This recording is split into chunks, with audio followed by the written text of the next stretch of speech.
وانتهى الموسم الثاني وهكان بيدور على اي حاجه تخص الخالد اللي اسمه الوزير. وقتها بالصدفه لقى ورقه قديمه عليها رسمه المفتاح، لقوا كمان القميص بدا يتصرف بطريقه غريبه زي ما يكون بيحاول يتواصل معاه، تقريبا كده عاوز يوصل له ذكريات من اجداده تخص المفتاح والوزير. وبما انها كان عاوز يفهم اللي حصل بيروح للوسيطه الروحيه بعد ما بيفوق، ودي لما بيسالها عن المفتاح بتقول له انه بدايه النهايه، يعني لو الخالدين قدروا انهم يجمعوه فالعالم اللي نعرفه هينتهي. بس بتقول له برضه انها للاسف ما تعرفش مكانه ولا تقدر تساعده، وبتقول له ان الحاجه الوحيده اللي ممكن تساعده دلوقتي هي ذكريات اجداده، ودي علشان يشوفها لازم يوصل لحافه الموت. ساعتها هيبقى في رابط ما بينه وبين اجداده في الماضي وهيشوف كل حاجه. وجوه السجن فيصل بيبدا يتحرك على حسب اوامر الوزير، واول حاجه بيعملها بيبدا يموت في الحراس علشان يهرب من السجن، ده بعد ما جند المساجين وكلهم بقوا شغالين لحسابه. ولما بيرجع للبيت بيروح على طول على خزنته، بس بيتصدم لانه بيلاقي رويا سرقت كل اجزاء المفتاح اللي كانوا معاه. وبنرجع لهكان وهو مع براك جوه مخبأهم. هناك بيقرر هكان يجرب تجربه زي ما الوسيطه الروحيه قالت له، بيطلب من براك يثبته تحت الميه وما يخرجوش نهائي بحيث يوصل لحافه الموت زي ما الوسيطه الروحيه قالت ويقدر يشوف الذكريات. وعلى الرغم ان براك قلقان الا انه بيضطر يوافق، وفعلا بيثبت هكان تحت الميه لحد ما بيغرق. في اللحظه دي القميص بيرجع ينور بشكل غريب مره تانية، وبتنجح الخطه وبيبدا هكان يشوف ذكريات لواحد من المحافظين اللي قبله، واللي في الوقت ده بيبقى بيتكلم مع 4 من الوزراء، وبيقول لهم انه قدر اخيرا يحدد هويه الوزير ويقتله، وبيوريهم المفتاح وبيقول انه مهم جدا بالنسبه للخالدين، علشان كده قسموا ل4 اجزاء وبيدي لكل واحد فيهم جزء يخبيه ويحميه بحياته. وبعد ما خلص هارون كلام معاهم بيطلع علشان يخلص من جثه الوزير، بس للاسف قبل ما نعرف هو مين هكان بيرجع لوعيه، وبيطلع ان نيسان شافت اللي بيحصل وخرجته لانها خافت عليه لا يموت، وده بيضايق هكان جدا لانه كان خلاص قرب يوصل لحل للي هم فيه. وبعد ما فاق بيجمع الفريق وبيحكي لهم كل اللي عرفه، وبتيجي زينب هي كمان تتكلم معاهم، واللي بتكون خلاص كسبت ثقه رويا، وقدرت تعرف منها في وسط كلامهم انها سرقت المفتاح من فيصل، بس عرفت برضه انه مش كامل ومجرد معاها 3 اجزاء. وبتقول لهم زينب كمان انها شافت اخبار عن هروب فيصل وكان مسجون من السجن، فبيقولها كان ان دي فرصه مناسبه بالنسبه لهم، وممكن يستخدموا رويا كطعم علشان يخلصوا من فيصل والوزير. ومره واحده نيسان بتقاطع كلامهم وبتقول لها كان انها قدرت توصل لطريقه تخليه يقدر يشوف ذكرياته، فبيروح كان معاها وبيدخلوا المكان زي حديقه في وسط المدينه. هناك بتقول له نيسان انهم بيدوروا على نبات سام، وده هتعمل منه ماده زي المخدر توقف قلبه مؤقتا كانه ميت، بحيث يقدر يشوف الذكريات اللي هو محتاجها ويرجع تاني من غير ما يعرض نفسه للخطر. واخيرا بعد شويه تدوير هكان بيلاقي النبات اللي محتاجينه. تاني يوم بيتجمعوا كلهم في المخبأ، وبنعرف ان زينب اتكلمت مع رويا على حسب الخطه وقدرت تقنعها انها ممكن تساعدها تهرب وتبعد عن فيصل تماما. فبيقولها كان عارف انه لازم يوصل رساله لفيصل ان رويا هتهرب، بحيث لما يجي يدور عليها يمسكوه ويخلصوا منه. وفعلا عارف بيقدر يبعت رساله لفيصل ورويا بتتكلم مع زينب انها هتهرب، فبيأمر فيصل على طول واحد من العصابه يدور على رويا في كل المدينه، واول ما يلاقيها يعرفه ويفضل مراقبها لحد ما يوصل لهم. في اللحظه دي هكان وباقي الفريق بيكونوا وصلوا للمطار، وكل واحد فيهم بياخد مكانه وبيستعد للي هيحصل. وبعد دقايق بتوصل زينب هي كمان مع رويا، وزي ما توقعوا رجاله فيصل بيقدروا انهم يحددوا مكانهم، وبيجي فيصل يتكلم مع رويا وبيسالها عن مكان المفتاح. ولان الموضوع بقى خطر جدا على زينب هكان واللي معاه بيقرروا يتدخلوا. الفريقين بيفتحوا النار على بعض وهكان بيروح يهاجم فيصل، بس المشكله ان الوزير كالعاده بيظهر في المكان ومن غير ما ياخدوا بالهم بيضرب إيلين بسهم في كتفها. ساعتها بيضطر هكان يسيب فيصل علشان ينقذها في اخر لحظه، ولان الوزير اهم بالنسبه لهم بيبدا يطارده، والمره دي فعلا بيقدر يمسكه ويعرف هو مين. لكن للاسف بيطلع ان الوزير كان باعت حد مكانه، وده قبل ما يعرفوا منه اي حاجه بيسمم نفسه ويموت. وبعد ما الخطه انتهت زينب بتتفاجئ لما بترجع وبتلاقي رويا مستنياها، واللي بتبقى فهمت دلوقتي طبعا ان زينب كانت بتستغلها، علشان كده بتقرر انها تعمل اتفاق معاهم يساعدوها تقتل فيصل في مقابل انها تسلمهم اجزاء المفتاح اللي معاها. وفي المخبأ عند هكان نيسان بتبقى جهزت وصفه المخدر اللي قالت له عليها، فبيشربها هكان وخلال ثواني بيكون مغمى عليه. ساعتها بيشوف نفس الذكريات اللي شافها اخر مره، بس لما بيجي هارون يشوف وش الوزير حشرات كتير بتخرج منه، فبيفوق هكان وهو مرعوب ومش فاهم اللي حصل. وشويه وتيجي زينب تكلمه وتعرفه بعرض رويا، فبيقول لها هكان تبلغها انهم موافقين وتحاول تعرف منها المكان اللي فيصل بيكون موجود فيه دايما. وفعلا بعد ما اتكلمت معاها زينب بنشوفهم قدام فيصل في مزرعه، بس على عكس اتفاقهم مع رويا هكان بيحبسها مع فيصل، وبيقول لهم انه هيديهم وقت يتكلموا مع بعض ويتفاهموا، ولما يرجع لهم يعرفوه كل حاجه عن الوزير وخطته ده، والا هيقتلهم هما الاثنين. وبعد ما حبسهم هكان بيخرج مع زينب يراقبوهم من الكاميرات. المفاجاه انهم بيسمعوا فيصل بيقول لرويا انه كان عارف خطتهم، وده لان الوزير مع هكان في المخبأ ومن ضمن فريقه. طبعا اول ما زينب وهكان بيعرفوا ان الوزير معاهم بيتصدموا، علشان كده هكان بيروح يخرج الحجر اللي بيكشف عن الخالدين، وبيقول للفريق انهم هيبداوا تدريب استعدادا لحربهم الجايه، بحيث يعرف مين الوزير فيهم من غير ما يفضح الموضوع ويهرب. لكن ولكن الغريب ان مفيش ولا واحد فيهم الحجر بينور عنده. فبيقول هكان لزينب ان ممكن الوزير يكون وصل لطريقه ما تخليش الحجر يكشفه. ومره واحده وهم بيتكلموا الوزير بيظهر في انعكاس هكان، وده بيقول له انه مهما عمل مش هيقدر يوصل له. فبيتعصب هكان وبيروح ياخد سكينه من المطبخ، وبيقرر يعرف باقي الفريق ان الوزير موجود وسطهم. علشان كده بيطلب من كل واحد فيهم انه يجرح ايده، والشخص اللي الجرح هيعالج نفسه عنده يبقى هو الوزير. لكن اول واحد بيعرض الموضوع ده تماما هو براك، وده بيقول له انه طالما مش واثق فيهم هيسيب الفريق. ساعتها هكان ما بيقدرش يمنعه وما بيبقاش عارف يتصرف ازاي، فبيروح لفيصل وبيمسك رويا وبيهدده انه هيقتلها. بس بسبب المشاكل اللي ما بينهم فيصل ما بيرضاش يتكلم، على الرغم انه واضح عليه انه لسه متعلق برويا. فبيضطر هكان انه يديلهم مهله تانية وبيسيبهم ويمشي. اما زينب بنشوفها رايحه تتكلم مع براك، وده لانها نوعا ما معجبه بيه وشايفه انه مش هو الوزير، وبتطلب منه يرجع معاها للمخبأ لانهم محتاجينه. وبنرجع لهكان وهو خارج مع نيسان علشان يجرب يشوف ذكرياته تاني، وبعد ما شرب المخدر بيغمى عليه زي المره اللي فاتت. ساعتها بيشوف المحافظ وهو بيتكلم مع واحد من رجالته، وبالصدفه بيلاحظ ان الوزير معاه زي قطعه حديد عليها نقش معين. فبيفوق وهو مصدوم لانه فاكر انه شاف قطعه الحديد دي مع حد من الفريق، علشان كده بيجري بسرعه على المخبأ ويحاول يعرف هو مين. في نفس الوقت زينب وبراك بيبقوا رجعوا للمزرعه وقدام فيديوهات المراقبه، وبيطلع ان خطه هكان نجحت فعلا وفيصل رجع يهتم برويا. وبما انهم رجعوا لبعض تاني بيقرر يكون زيها. وبتتفاجئ زينب لما بتشوفه بيخرج اكسير الموت علشان يشربه، وبيقول كمان انه هيعرف هكان كل حاجه عن الوزير مقابل حريتهم. فبتخرج زينب بسرعه تتصل على هكان تعرفه. هكان في اللحظه دي بيبقى وصل للمخبأ وبيدور في كل حاجه تخص فريقه، لحد ما بيوصل اخيرا لشنطه براك واللي بيلاقي فيها نفس قطعه الحديد. لا وكمان بيلاقي خاتم عليه الحجر الاصلي، يعني براك كان مبدل الحجر بواحد تاني مزيف علشان ما يكشفهمش في التدريب. واول ما بتتصل عليه زينب بيحذرها وبيعرفها ان براك هو الوزير. وقبل ما فيصل ياخد اكسير الموت بيلاقوا الوزير بيفتح لهم الباب، ولما بترجع زينب للمخبأ بتلاقي براك اختفى. ومن كاميرات المراقبه بتعرف انه كمان هرب فيصل ورويا. فبتاخد اللابتوب وبتروح تعرف هكان اللي حصل، وبتقول له انها سمعت فيصل بيتكلم مع رويا عن مكان معين اسمه قبة النسور، وكانوا بيقولوا هما الاثنين ان المكان ده مهم جدا بالنسبه لهم. فبيطلب منها هكان تحاول تحدد لهم المكان ده على الخريطه، وعلى طول لما بتحدده زينب بيتجهوا هما الاثنين على هناك. في المكان ده بنشوف رويا وهي بتخرج اجزاء من المفتاح مع فيصل، وبيطلع انهم اتفقوا يسلموها للوزير في مقابل انه يبعد عنهم. ولما بيوصل هكان وزينب وبيشوفوهم بيبداوا مطاردتهم، بس لان عربيه فيصل اسرع بمراحل بيسبقهم. لكن لسوء حظهم بتيجي عربيه كبيره تخبطهم وترميهم على جنب الطريق. طبعا فيصل ما بيحصلوش حاجه لانه لسه خالد، اما رويا مع حادثه كبيره زي دي بتموت في ثواني. فبياخد فيصل جثتها لمنطقه قديمه وبيحطها جوه تابوت شبه نفس التوابيت اللي كانت جوه ايا صوفيا في اول موسم. ولان براك عارف مخبأهم بيبداوا يجهزوا الاسلحه ويستعدوا، لانه ممكن في اي لحظه يجمع عصابته ويهاجمهم. وبيقطع كلامهم برين اللي بتقول ان عندها اخبار مهمه، ودي بتعرفهم ان في مجموعه من متاحف الاسلحه تم اقتحامها النهارده، زي ما يكون الوزير مدي امر لرجالته يدوروا على سلاح اثري معين. فبيفتكر هكان ذكريات المحافظ وهو بيتكلم مع الوزراء، وبيفهم من كلامه وقتها انه خلاهم يخبوا اجزاء المفتاح في اسلحتهم. معنى كده ان الجزء اللي ناقص من المفتاح موجود جوه سلاح اثري في المتاحف. ولان هكان عاوز يعرف شكل السلاح بيبقى محتاج يشوف ذكريات هارون، علشان كده بياخد جرعه كمان من وصفه نيسان لثالث مره. ولما بيغمى عليه بيشوف هارون وهو داخل لبيت، في البيت ده بيبقى موجود واحد من الوزراء مصاب بفيروس، ولانه على وشك انه يموت بيقرر يسلم جزء المفتاح اللي معاه لهارون، واللي بدوره بيقرر يحتفظ بيه بنفسه جوه سلاحه. واول ما بيعرف هكان شكل السلاح بيرجع لوعيه، لكن واضح كده ان الوصفه دي بدات تاثر عليه وتتعبه. ولما بيفوق شويه بيعرف نيسان باللي هو شافه، وبيقول انهم دلوقتي لازم يدوروا على سيف اثري مقبضه على شكل نسر. ولانه يعرف تاجر انتيكات كان صاحب نشأت بياخد نيسان وبيروحوا يقابلوه. وبنعرف ان الشخص ده اسمه سليم وهوايته جمع السيوف الاثريه، وبما انه كان يعرف نشأت من زمان بيقرر يساعدهم، وبيعرفهم ان السيف اللي بيدوروا عليه ده مش مجرد سيف اثري عادي، ده كمان مقبضه اللي على شكل نسر مصنوع من حجر نيزك،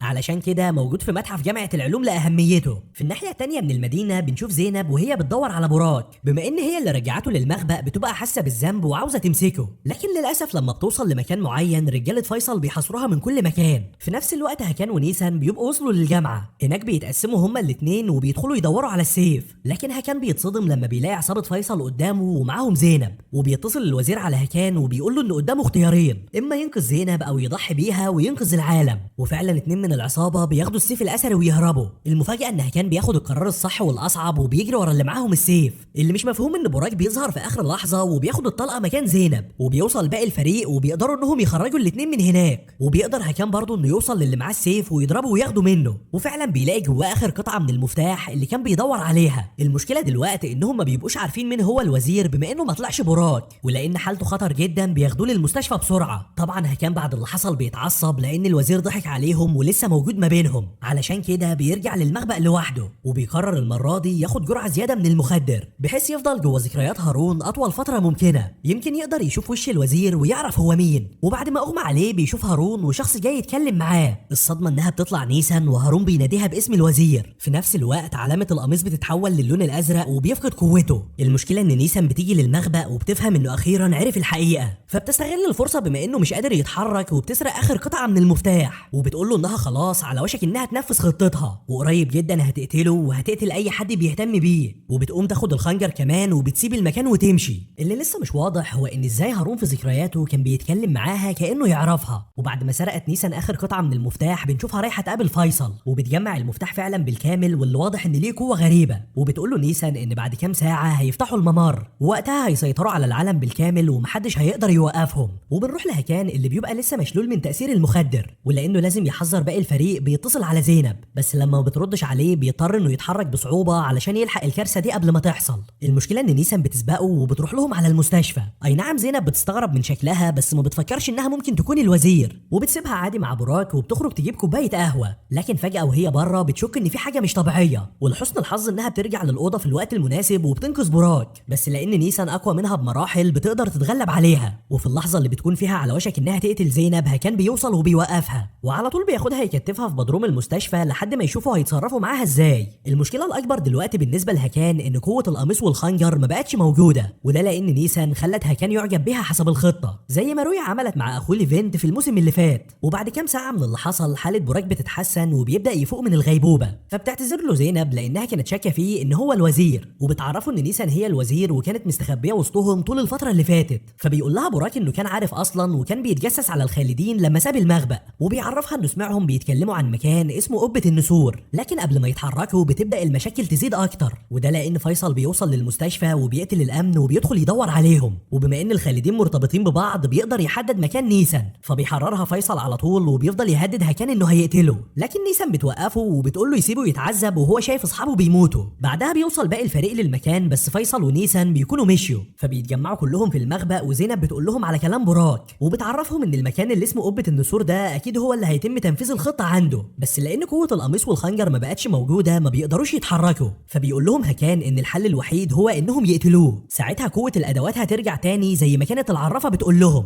في الاول طبعا الفريق كله بيبقى رافض الفكره، لكن زينب بتوصل لحل وسط ممكن ينفع، وفعلا بيبداوا في تنفيذ فكرتها وبيخنقوا هكان. ساعتها بتبدا زينب تصعقه وتعمل له انعاش تاني، وفعلا الموضوع بينجح وبيفوق هكان وقوه الادوات بترجع برضه. في نفس الوقت بنشوف فيصل ونيسان عند المكان اللي اسمه قبة النسور، وده فيصل بيحرك الاحجار اللي فيه وبيبداوا تنفيذ الخطه، لكن نيسان بتقول له ان في مهمه لازم ينفذها هو الاول. وبعد ما فاق هكان بيبقى خايف ان اي حد من فريقه يتاذي، علشان كده بيقرر يخرج لوحده من غير ما يعرفهم. وبعد دقايق بيوصل لنيسان قبل ما تستخدم المفتاح، ومن ذكرياته اللي شافها قبل كده بيفهم انها كانت متجوزه هارون اللي قتلها، علشان كده دلوقتي قررت تنتقم منه هو وتدمر العالم. ولان المحافظ كان السبب في اللي حصل هكان بيعرض عليها تقتله بحيث تنفذ انتقامها بس ما تستخدمش المفتاح وينقذ العالم، لكن نيسان بترفض وبتصمم على خطتها وبتفتح الممر. وعلشان نفهم هكان يقصد ايه بكلامه بنشوف جزء من الذكريات اللي شافها، ومن الذكريات دي بيطلع فعلا ان نيسان وهارون وقتها كانوا مرتبطين ببعض. لا وكمان نيسان ساعدته في حربه على الخالدين وسرقت له المفتاح منهم، بس للاسف لسبب مش مفهوم هارون غدر بيها بعدها وقتلها. علشان كده لما رجعت للحياه تاني قررت انها تدمر العالم وتقتل المحافظ، بس لما بتيجي تهاجم هكان قوه القميص بتحميه، ساعتها بيقدر هكان انه يسحب المفتاح ويقفل البوابه. لكن في نفس اللحظه فيصل بيكون بينفذ مهمته، بيشغل هو وعصابته اداه زي بو قديم خاص بالخالدين، وده اول ما سكان المدينه بيسمعوا صوته حاجه غريبه بتبدا تحصل، زي ما يكونوا بقوا تحت سيطره نيسان وفيصل وتحولوا كلهم لخالدين. واول حاجه بيعملوها بينفذوا اوامر فيصل وبيبداوا مطارده هكان، ومن كلام نيسان بنفهم انها بدات الخطه دي مع بدايه الفيروس، وبيطلع ان اللقاح اللي هي صنعته كان هو الفيروس نفسه، وكل اللي اتحقن بيه وسمع صوت البوق بقى تحت سيطرتهم حاليا. ولان هكان مستحيل يقدر يتعامل مع كل الاعداد دي بيقرر يهرب، وللاسف حتى ايلين اللي من فريقه بتبقى من ضمن اللي بيطاردوه. ولما بيبعد هكان اخيرا عن الناس بيلاقي نفسه قدام زينب واللي بتبقى تحت سيطره نيسان برضه وبتحاول تاخد منه المفتاح، فبيضطر هكان انه يضربها وبيكمل جري في المدينه لحد ما بيوصل للقناه وما بيبقاش قدامه مكان تاني يهرب له، فبينط على طول في الميه لان مفيش حل تاني. بس لان المفتاح المفتاح وقع منه بينزل يدور عليه. المشكله انه بعد ما لقاه بيبقى نفسه خلاص انتهى وما بيقدرش يخرج، وبما انه على حافه الموت بيبدا تاني يشوف الذكريات، والمره دي المفتاح في ايده، بس المره دي على خلاف كل مره بيبقى حاسس احساس مختلف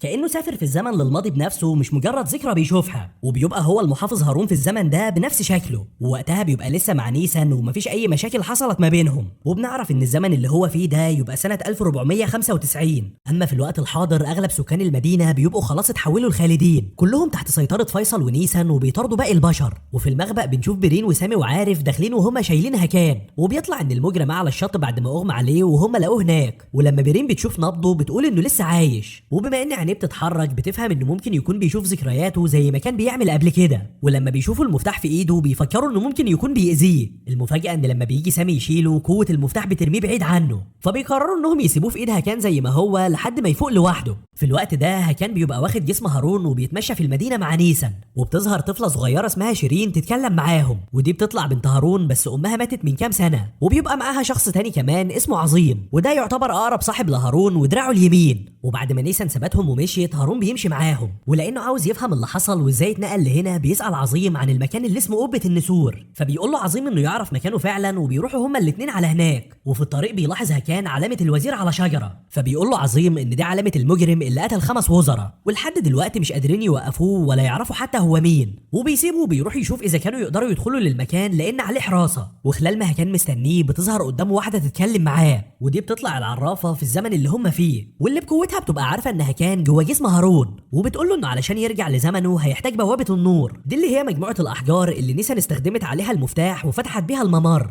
بس بتقول له الاول انه لازم يفهم اللي حصل في الماضي علشان يقدر يغير المستقبل. ولما عظيم بيقطع كلامهم بتختفي العرافة، ولانها قالت لهكان انه لازم يفهم اللي حصل في الماضي بيقرر يرجع للمدينة. وبيقول لعظيم يهتم هو بموضوع قبة النسور، وده لانه عرف مين اللي بيقتل الوزراء ولازم يقبض عليه. وفي المدينة بنشوف نيسان اللي بتبقى شغالة في واحدة من الحانات. هناك بيدخل الخالد اللي اسمه اوكان يتكلم معاها، وده بيقول لها تقتل في الوزراء اسرع من كده علشان يكملوا خطتهم. ومرة واحدة بيقطع كلامهم هكان، واللي اول ما بيشوف اوكان بيتعرف عليه، بس لان نيسان مش عاوزة تعرف الخالدين بعلاقتهم بتقول له يمشي حالا. حتى لما بيسألها اوكان عنه بتقول له انه واحد من الجنود، ومجرد بيساعدها وبيديها شوية معلومات عن الوزراء. وزي ما طلب منها اوكان بنشوفها وهي خارجة تقتل وزير جديد، والمرة دي هكان بيبقى مراقبها علشان يحاول يوقفها، لكن عظيم هو اللي بيظهر قدامه فجأة وبيوقفه. الغريبة انه بيقول له انه متأكد انه مش هارون، وده لانه عارف هارون من زمان وكان لسه معاه امبارح، فمستحيل يكون لحق يعرف مكان بوابة النور السرية ومعرفوش حتى. في اللحظة دي وهم بيتكلموا نيسان بتكون بدأت تنفيذ مهمتها، وللأسف بتقدر انها تقتل كمان واحد من الوزراء. وبيضطر هكان انه يحكي لعظيم الحقيقة بالكامل، وبيقول له انه هيحتاج مساعدته علشان ينقذ العالم،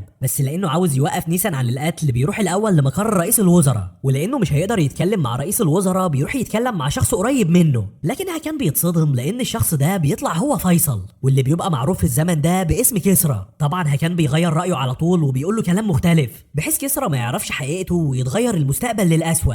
المشكلة اننا في الوقت الحاضر بنشوف فيصل ونيسان داخلين للمخبأ، وده طبعا بمساعدة زينب وإيلين اللي بقوا تحت سيطرتهم تماما. وبنشوف براك مع باقي الفريق مستخبيين جوه أوضة بيحاولوا يحموا هكان على قد ما يقدروا لحد ما يفوق تاني. وبنرجع لهكان في الماضي وهو بيتكلم مع عظيم، واللي بيبقى وافق على مساعدته ونقل له بوابة النور لحد مخبأهم. فبيبدأ هكان يحركها بمساعدة عظيم، وبيحاول يجمع الرموز مع بعضها زي اللي كانت موجودة على الخنجر. وفعلا الموضوع بينجح وبتتفتح البوابة وبيرجع هكان لزمنه. ساعتها سامي بيعرفه اللي بيحصل وبيقول له انهم لازم يهربوا حالا، وبيقرر براك يضحي بنفسه علشان يوفر لهم شوية وقت. وللأسف لأن زينب مش على طبيعتها بتضربه بالنار، لكن ده بيدي فرصة لهكان وباقي الفريق وبيقدروا انهم يهربوا. وبعد كل اللي حصل اللي فاضلين مع هكان بيبقوا خلاص فقدوا الأمل، لكن هكان بيعرفهم انه بيقدر بالمفتاح يرجع للماضي، وهناك هيغير كل حاجة ويمنع المشاكل دي من انها تحصل في المستقبل. ولما بيوصلوا لمخبأهم الجديد بيبدأ يفكر في خطة، وبيقول ان انسب حاجة علشان يخلص من الخالدين في الماضي هي اكسير الموت. هناك هيستخدموا على نيسان وباقي الخالدين بحيث ما يرجعوش للحياة تاني في المستقبل ويحصل اللي حصل. ولان اكسير الموت مع فيصل بيتنكروا هما الاربعة وبيروحوا على مخبأهم القديم واللي بقى مقر للخالدين بعد ما هم هربوا. هناك بيحاولوا يندمجوا معاهم وكل واحد بيدور في مكان مختلف. وبالصدفة هكان بيشوف فيصل وهو خارج من أوضة، فبيتوقع انه ممكن يكون مخبي الاكسير فيها وبيدخل يدور عليه. وبعد شوية تدوير بيلاحظ صورة غريبة متعلقة على الحيطة، ودي فعلا لما بيشيلها بيلاقي فيصل مخبي الاكسير وراها. بس لسوء حظها كان انه قبل ما يخرج بيلاقي نيسان في وشه، فبيخبي الاكسير قبل ما تشوفه وبيتكلم معاها شويه عن الماضي، وبتتصدم نيسان لانه بيبقى عارف عنها حاجات كتير مستحيل اي حد يعرفها. وبيقطع كلامهم فيصل هو كمان، واللي على طول بينادي على رجالته، ودول بييجوا ياخدوا هكان وبيدخلوه القفص زي حلبة مصارعه. وبيطلع ان فيصل فتشه ولقى الاكسير في جيبه، فبيحدفوا لزينب واللي بتدخل تهاجم هكان، وده علشان تضايقه اكتر بتفضل الاكسير تماما قدامه على الارض. ولان فيصل ونيسان ناويين يقتلوه باقي الفريق بيقرروا يتدخلوا، علشان كده بيرموا قنابل ضوئيه وقنابل دخان وما بيبقاش في حد شايف اي حاجه. ساعتها كان بيستغل الموقف وبيهرب مع فريقه، بس قبل ما يخرجوا من المخبأ بيروح ورا نيسان وبيهاجمها. وعلى عكس هارون المره دي ما بيرضاش يقتلها، مجرد بياخد الخنجر وبيسيبها وبيجري على بره. ولما بيرجعوا للمخبأ بنعرف ان هكان قدر يسرق الازازه اللي كان فيها الاكسير، ودي بيبحث عارف عن النقوش اللي عليها وبيحاول يعرف منها اي حاجه. ومن مخطوطات قديمه بيطلع ان النقوش دي زي توقيع،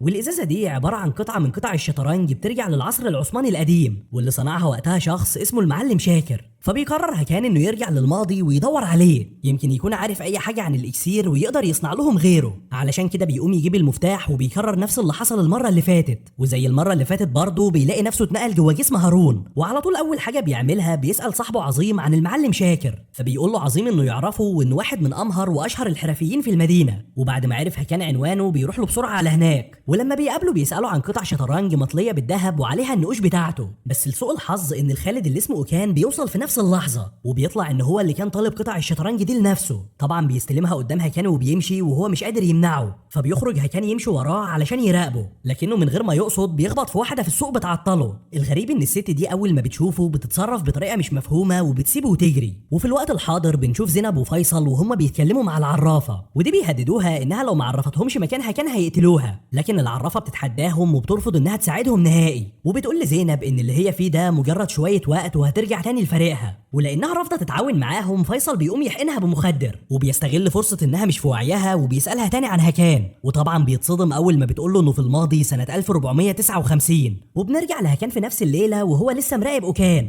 وبيشوفه داخل لواحد من مخابئهم بيقابل فيصل، وبالصدفه بيسمعهم وهم بيتكلموا عن نيسان. واوكان بيقول لفيصل انها ما بقتش مهتمه بخطتهم نهائي، كل همها حاليا هو هارون اللي من البشر. فبيقول له فيصل وهو متعصب انهم متاخرين جدا في الخطه بسببها، علشان كده لازم يخلصوا منها قبل ما تعرضهم للخطر. ودي بتبقى اللحظه اللي بيقرروا فيها انهم يصنعوا اكسير الموت لاول مره. لا وكمان فيصل بيقول انه هيخلي هارون نفسه هو اللي يقتلها، معنى كده انهم نفذوا خطتهم فعلا على حسب ذكريات هارون. يعني لو دلوقتي هكان قدر يثبت خيانتهم ممكن يخلي نيسان توقف كل اللي هي بتعمله. علشان كده بيرجع على طول للوقت الحاضر وبيبعت لها رساله، بيطلب في الرساله دي طبعا انها تقابله بعد كل اللي هو عرفه. واول ما بيشوفها بيعرفها هكان بكل اللي شافه وسمعه، وبيحاول يقنعها ان هارون ما خانهاش وان اكيد فيصل قدر يسيطر عليه. لكن نيسان بتفكره بيكذب وبترفض انها تصدقه، وبتقول له انه اوكان كان اقرب حد ليها ومستحيل يخونها، ولانها فاكراه بيستغلها زي هارون بتسيبه وتمشي. فبيرجع هكان لفريقه وبيعرفهم باللي حصل، وبيقول انه لازم يلاقي طريقه يثبت بيها خيانه فيصل واوكان، واول حد بيفكروا فيه يساعدهم هي العرافه. علشان كده هكان بياخد سامي وبيروحوا هما الاتنين يدوروا عليها. بس لما بيوصلوا للمكان اللي بتبقى فيه دايما بيلاقوه متدمر، وبيسمع هكان صوت إيلين وبيعرف ان الخالدين وصلوا لها قبلهم.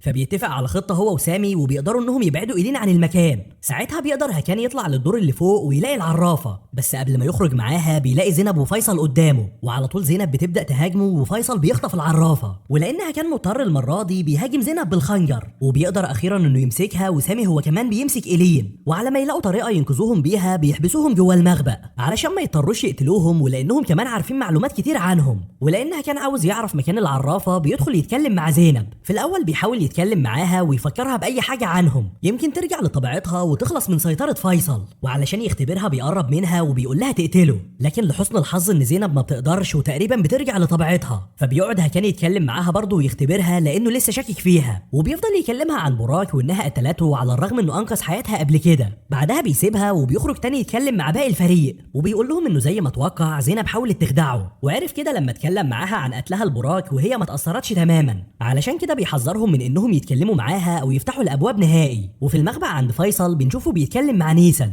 وبيعرفها بالمعلومات اللي العرافه قالتها له، واللي هي انها كان قدر يسافر في الزمن ورجع للماضي. فبتقول له نيسان انها عارفه اصلا، وبتقول ان اكيد كان بيستخدم المفتاح علشان يتنقل في الزمن. طبعا فيصل بيتعصب لانها خبت عليه قوه المفتاح الحقيقيه، وده لانه فرصه بالنسبه له ممكن يستخدمه علشان يغير الاحداث وينقذ رويا. وبنرجع لهكان وهو بيتنقل للماضي جوه جسم هارون. بما انه مش لاقي حل في زمانهم بيقرر يرجع للماضي يمكن يلاقي حل هنا. في الزمن ده جوه الغابه بنشوف فيصل واوكان وهما بيقابلوا رويا، وبنفهم من كلامهم انهم بيخططوا لقتل السلطان الليله، وده عن طريق رويا اللي هتسممه لانها شغاله في القصر. والسبب ان هم عاوزين يقتلوا السلطان هو ان ولي العهد هيمسك بعده، وده لان سنه صغير الفوضى هتنتشر بسهوله في كل المملكه. وبيعرفوا رويا هي كمان انهم ناويين يخلصوا من نيسان، وبعد ما اتفقوا على الخطه كل واحد فيهم بيرجع لمكانه. في الناحيه التانيه جوه المدينه بنشوفها كان مع نيسان وهو جارح ايده، وبيطلع انه عمل كده علشان تاخده يقابل اوكان بما انه دكتور شاطر وعرف ان هو المسؤول عن صنع اكسير الموت. وعلى الرغم ان اوكان بيكره هارون لانه بيضطر يعالجه، وخلال ما هو بيربط له ايده رويا بتيجي تقابله، ودي بتقول له انها هنا علشان تاخد الدواء الخاص بافني. بيبقى قصدها على سم السلطان بس علشان لو حد سمعهم ما يفهمش كلامهم.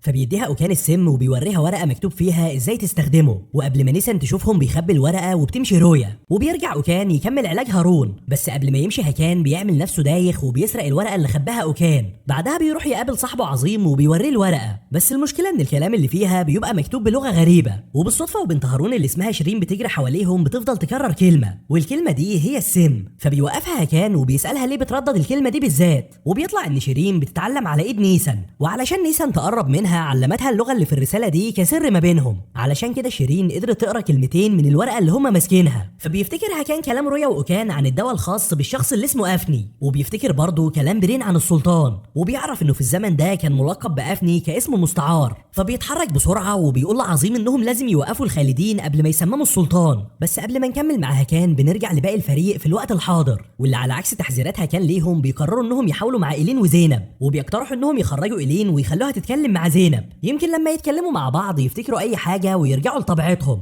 وفعلا كلهم بيوافقوا على كده وبيروحوا يحرروا ايلين، وبيدخلوها لنفس الاوضه اللي فيها زينب تتكلم معاها. بس للاسف زي ما توقع هكان الاتنين بيطلعوا بيكذبوا. المشكله كمان ان زينب بتقرر تضحي بايلين، ولما بيسمعوها بره وهي بتحاول تقتلها بيفتحوا وبيحاولوا يوقفوها. ساعتها زينب بتحرر نفسها وبتهرب وبتقفل عليهم الباب. المشكله الاكبر من كل ده ان زينب بتلاقي هكان قدامها وهو ماسك المفتاح. وفي الماضي جوه القصر بنشوف السلطان وهو بيتكلم مع رئيس الحرس، وبيطلع انها كان قدر انه يدخل للقصر كواحد من الحراس. وده على طول اول ما بيشوف رويا بيحاول يحذر السلطان وبيقول له انها من الخالدين وبتحاول تسممه. طبعا السلطان ما بيصدقش كلامه عن الخالدين نهائي، ولانه فاكر انه بيحاول يقتله وبيخلي الحراس ياخدوه للسجن. فبيقاومهم هكان وبيضربهم وبيقدر يهرب، وعلى طول بيروح على بيت عظيم وبيعرفه اللي حصل، وبيقول له انه لازم يرجع لزمنه حالا قبل ما يقبضوا عليه وكل حاجه تبوظ. لكن فجاه هكان بيبدا يتعب زي ما يكون في حاجه بتحصل له. لا وكمان مهما حاول يفتح البوابه مش بتفتح نهائي زي الاول، وده للاسف بيدي فرصه للجنود انهم يقتحموا البيت ويحاصروهم. وزي ما امر السلطان بيقولوا له انه مقبوض عليه بتهمه الخيانه وعقوبته الاعدام. وبيطلع ان زينب سحبت المفتاح من ايده في الوقت الحاضر، وده اللي سبب كل المشاكل دي وخلاه مش قادر يرجع تاني لزمنه.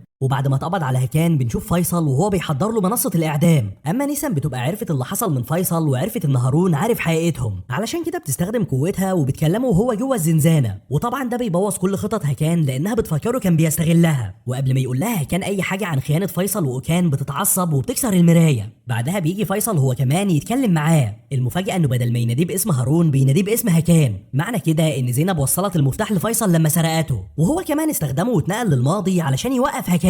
وفي الوقت الحاضر باقي الفريق بيبقوا قدروا انهم يفتحوا الباب ويخرجوا. وطبعا اول حاجه بيعملوها بيأمنوا المكان كويس، بما ان زينب عرفت مكانهم والخالدين ممكن يهاجموهم في اي لحظه. بس المشكله الاكبر بالنسبه لهم دلوقتي هي ان المفتاح اتسرق وما بيبقوش عارفين يعملوا ايه علشان يرجعوا هكان تاني لزمانهم. وفي الماضي بيجي واحد من اصحاب هارون القريبين يتكلم مع هكان، وده بيقول له انه مش مصدق الكلام اللي بيتقال عنه وانه مستحيل يبقى خاين. فبيقرر هكان انه يطلب مساعدته لان مفيش حل تاني، وبيديله الورقه اللي سرقها من اوكان وبيقول له يسلمها العظيم وهو هيتصرف. وجوه المخبأ بنشوف نيسان وهي بتتكلم مع زينب وبتسألها عن المكان اللي مستخبي فيها كان وفريقه، بما انها قدرت تهرب علشان يروحوا يهاجموهم وياخدوا منهم المفتاح. لكن زينب بترفض انها تتعاون معاها وبتقول لها انها هربت بسرعه وما قدرتش تحدد المكان بتاعهم بالظبط. وواضح ان هي وفيصل بيخططوا لحاجه من غير ما نيسان ما تعرف. وبيجي 2 من الجنود يتكلموا مع نيسان وبيعرفوها انهم شافوا فريقها كان وهو بيتحرك في المكان اللي اسمه قبة النسور. فبتروح معاهم نيسان بسرعه علشان تقبض عليهم. وبعد ما بتسيب المخبأ بنعرف ان زينب مخبيه فيصل،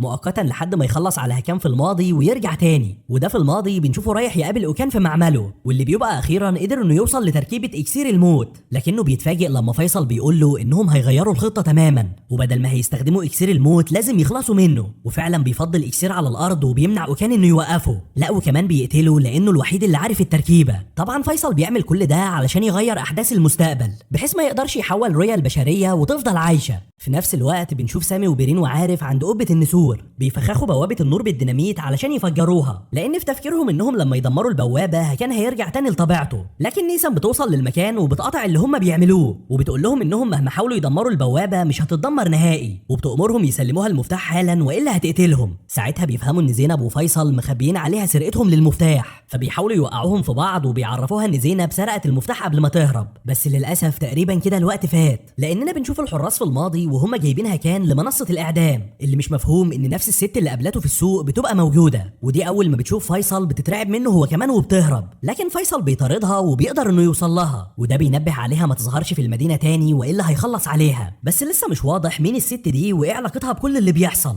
وبتيجي لحظه اعدامها كان ورئيس الوزراء بيدي الامر، لكن فجاه واحد من اسهم الوزير بيقتل الشخص اللي بينفذ الاعدام، وبيطلع ان الرساله وصلت لعظيم وهو وصلها لنيسان. ودي لما عرفت جزء من الحقيقه قررت انها تساعد هكان وتهربه، وبيقدروا هما الاثنين يتغلبوا على الحراس بسهوله ويبعدوا عن المدينه. وفي الوقت الحاضر نيسان بتروح تهاجم زينب لانها عرفت انها بتكذب عليها، وبتسالها عن مكان فيصل ومكان المفتاح اللي سرقته، وبتهددها انها لو ما قالتش الحقيقه هتقتل لهم العرافه. ولان زينب مش على طبيعتها بتضرب هي العرافه بالنار، وبتقول لنيسان ان القائد الحقيقي هو فيصل، ومهما عملت مستحيل تعرفها مكانه او مكان المفتاح. وبعد ما نيسان هربت هكان بتبقى مش فاهمه هو ازاي عرف حقيقتها، لا وكمان عارف كل حاجه عنها وعن قوتها، وده لانه اتعرف عليها على طول اول ما لقاها بتكلمه في انعكاسه جوه الزنزانه، ولانها مش مصدقه ولا مقتنعه انه هارون بيقرر هكان انه يعرفها الحقيقه. اما نيسان في الوقت الحاضر بتبقى لسه بتدور على فيصل، واخيرا بتقدر توصل للمكان اللي مستخبي فيه. ولحسن حظ فيصل انه بيبقى راجع للوقت الحاضر في نفس اللحظه، وده بيقول لها ان كل اللي هو عمله كان لمصلحتهم، وبيعرفها انه رجع للماضي ومنع اوكان انه يصنع اكسير الموت. فبتقول له نيسان انه عمل كده بس علشان يرجع رويا، وبتاخد المفتاح وبتروح على قبه النسور علشان تكمل الخطه. هكان في اللحظه دي بيبقى لسه بيحكي لنيسان عن كل اللي حصل في المستقبل،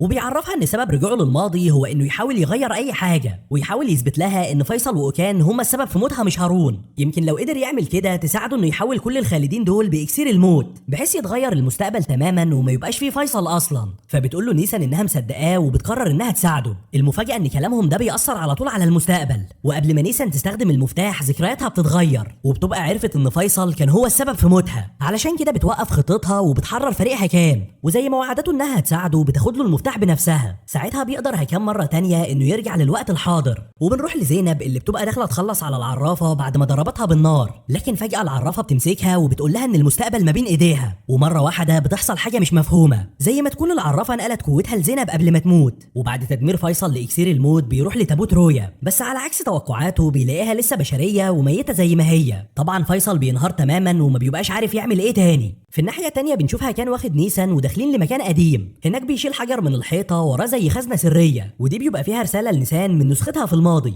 كتبتها وهي مع هكان لما هربته وخبوها هنا علشان لما يرجع يوريها لها. ودي بتشرح فيها كل حاجه لنفسها وبتعرفها الحقيقه، وبتطلب منها نسختها انها تقف مع هكان وتساعده لحد ما يخلص مهمته. وفعلا لما بيجي هكان يتكلم معاها بتساله محتاج مساعدتها في ايه بالظبط، فبيقول لها هكان انه محتاج يعرف تركيبه اكسير الموت بحيث يقدر يصنعها ويخلص من فيصل وكل الناس ترجع لطبيعتها تاني. لكن نيسان بتقول له انها ما بقتش تعرف التركيبه اساسا، وده لانها لما راحت لاوكان بعد ما كتبت الرساله في الماضي لقته ميت، وده غير في الاحداث برضه وخلى الاكسير يختفي ومفيش حد يبقى عارف تركيبته. وبنروح لفيصل وهو ماشي في المبنى وبالصدفه بيشوف نور غريب خارج من الاوضه، وبيتفاجئ لما بيدخل للاوضه وبيلاقي ان مصدر الضوء ده هي زينب، ودي بتقول له انها بقت العرافه وعندها معلومات عن كل حاجه. ولانها كان عاوز يعرف تركيبه اكسير الموت بنشوفه داخل لمكان قديم، هناك بيفتح تابوت من توابيت الخالدين واللي بيبقى جواه اوكان، بما انه هو الوحيد اللي عارف التركيبه بياخده للغابه وبيديله نقط من دمه، وده بيخلي اوكان يرجع تاني للحياه زي ما حصل في الموسم الاول. طبعا اوكان اول ما بيشوفها كان قدامه بالخنجر بيترعب وبيحاول يهرب، لكنه بيقع في بركه رمال متحركه وما بيقدرش يخرج منها. فبيقول له هكان انه صحاه لانه محتاج مساعدته في صناعه اكسير الموت ده، والا هيسيبه يغرق في البركه دي ويفضل محبوس فيها للابد. لكن مره واحده وهم بيتكلموا حد بيضرب هكان بسهم صغير، وبيطلع ان نيسان هي اللي خدرته وخلته يغمى عليه. وبعد كام ساعه لما بيفوق هكان بيرجع على المخبأ، ولسه مش واضح اذا كان متفق مع نيسان على الخطه دي ولا لا. في نفس الوقت نيسان بتبقى مراقباه من المرايه اللي في المخبأ، وبتقول لاوكان انها انقذته لانها عاوزه تعرف الحقيقه، وبعدها هتقرر اذا كانت تقتل هكان ولا اي حد تاني. ولان الخالدين سيطروا على المدينه تماما، هكان بيقلق على اصحابه، علشان كده بيطلب منهم يسيبوا المدينه ويهربوا. وعلى الرغم ان اصحابه مش موافقين الا ان هكان بيصمم، وبيقول لهم انه معاه القميص والخنجر ومستحيل اي حد يأذيه، اما هما اي خالد ممكن يقتلهم، وخصوصا ان الاسلحه اللي معاهم دلوقتي ما بقاش لها اي لازمه. فبيقتنعوا كلهم بكلامه في الاخر وبيقرروا انهم يسيبوا المدينه. ولان نيسان عاوزه تعرف الحقيقه، بتقرر تعمل اجتماع ما بين اوكان وفيصل. طبعا اوكان اول ما بيشوف فيصل بيتعصب لانه قتله في الماضي، لكن نيسان بتوقفهم وبتقول انها جايباهم لحاجه اهم، وبتقعد تتكلم معاهم هما الاثنين، وبتقول انها هتفضل تتكلم معاهم لحد ما يعرفوها كل حاجه، وبتسالهم اذا كانوا فعلا صنعوا اكسير الموت مخصوص علشان يخلصوا منها. فبيقول لها اوكان ان فيصل هو اللي ضحك عليه واستغله، وبيتعصب فيصل لان اوكان بيطلع عارف ان رويا لسه ميته، وبيطلع انه صنع جرعه تانية من اكسير الموت وخباها قبل ما فيصل يقتله. واخيرا هما الاثنين بيقرروا يواجهوا نيسان بالحقيقه، وبيعرفوها ان هي اللي بدات كل المشاكل ما بينهم، ده لما بدات تهتم بهارون اللي من البشر وتفضلوا عليهم. فبتتعصب نيسان لانها خلاص كده بتتاكد من كلام هكان، وبتسال فيصل عن اخر واهم حاجه، واللي هي اذا كان هو اللي سيطر على هارون وخلاه يقتلها. فبيقول لها فيصل ان هي السبب وكان لازم يعمل كده. ساعتها نيسان بتتعصب وبتقول له ان هي كمان اللي قتلت رويا، وبيطلع ان هي اللي كانت سايقه العربيه اللي خبطتهم وهم بيهربوا. وجوه المخبأ برين وسامي وعارف بيبقوا جهزوا نفسهم علشان يهربوا من المدينه، لكن فجاه الاجهزه بتاعتهم بيلقطوا تليفون نيسان وبيحددوا مكانها. فبتقرر برين انها تكتب الاحداثيات وتسيبها لهكان قبل ما تمشي، بحيث لما يرجع للمخبأ يلاقي الورقه ويعرف مكانها. الصدمه اننا بنشوف شخص داخل للمخبأ قبل ما هم يخرجوا، وللاسف بيهاجمهم هم الثلاثه بكل وحشيه، كل واحد فيهم بطريقه مختلفه وبيخلص عليهم في ثواني. وبيتصدم هكان لما بيرجع للمخبأ وبيلاقيهم على الارض غرقانين في دمهم. برين وعارف اصابتهم خطيره وللاسف نزفوا لحد ما ماتوا، اما سامي اصابته بتبقى اخف، وبيلاحظ هكان ان ايده لسه بتتحرك. المفاجاه ان لما هكان بيسالوا عن اللي هاجمهم بيقول له انها نيسان، وبيعرفوا ان برين قدرت تحدد مكانها عن طريق تليفونها. فبيشوف هكان الاحداثيات اللي برين حددتها وبيروح على هناك، واول ما بيدخل للبيت بيلاقي نيسان قدامه، فبيبدا بيها على طول اول واحده وبيخلص عليها. ولما بيدخل اوكان وفيصل للاوضه بيشوفوا اللي حصل. الغريبه ان فيصل بيفرح وبيقول له انه قدر يخدعه لتاني مره، وبيحكي له انه عمل نفس الخدعه دي قبل كده مع المحافظ اللي اسمه هارون، قتل صاحبه عظيم وبنته شيرين وساب له ادله ان نيسان هي اللي قتلتهم، وده برضه نفس اللي عمله بالظبط حاليا مع اصحابه. فبيهاجم اوكان فيصل وبيقول له انه سبب كل الكوارث اللي بتحصل،